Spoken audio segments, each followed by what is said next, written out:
What Thalia's done is she's managed to make sure that that ribbon is sitting so that it's firm on the wire all the way around.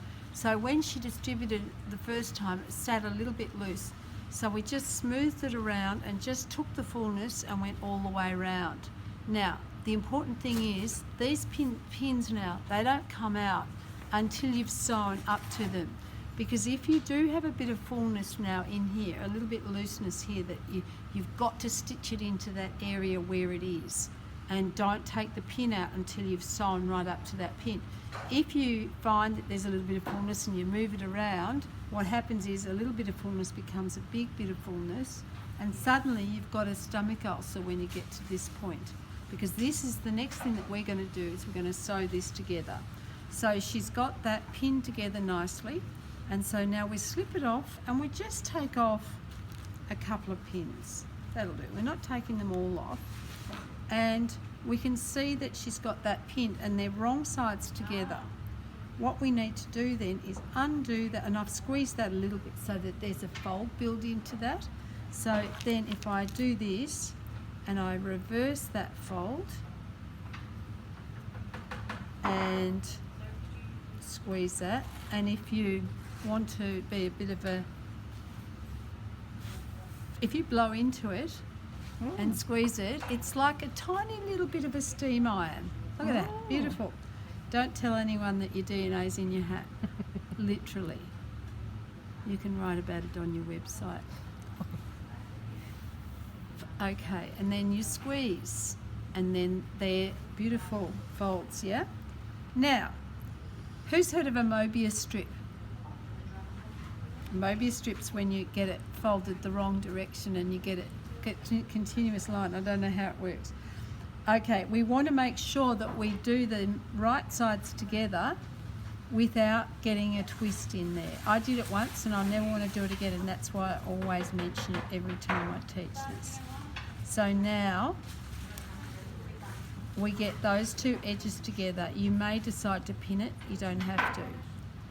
When we've got our needle threaded up, number 8, with a nice neat little knot on the end, I hope. Yep, One thing I've just... Yeah? Can I speak? Or Yes, of course, go if you like. Question? Why don't you use a double thread? Oh, because if people are, it's a bit heavier and the stitches are more likely to be visible, and one of the things that we're aiming for is invisible stitches. And also, if someone, a single thread will be strong enough. Now, the first stitch here comes, again, I'm sewing towards myself. I'm catching a little bit of each of both sides, and I'm just a little bit in from the edge. Then I'm going to go back to the very edge and do another stitch. Now, why didn't I start at the very edge, I hear you ask?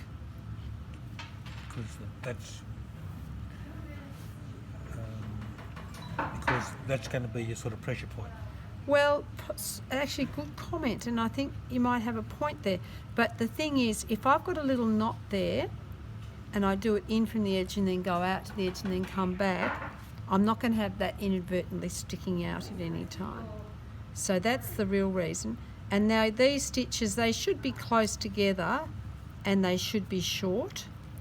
And when I say close together, I mean around about, that sort of distance, and that's about 2 mil apart, yeah? And then you just keep on going a lot across that like that, and you get the stitches nice and firm. I'm going to give this to you and let you do the rest, Thalia, so you remember.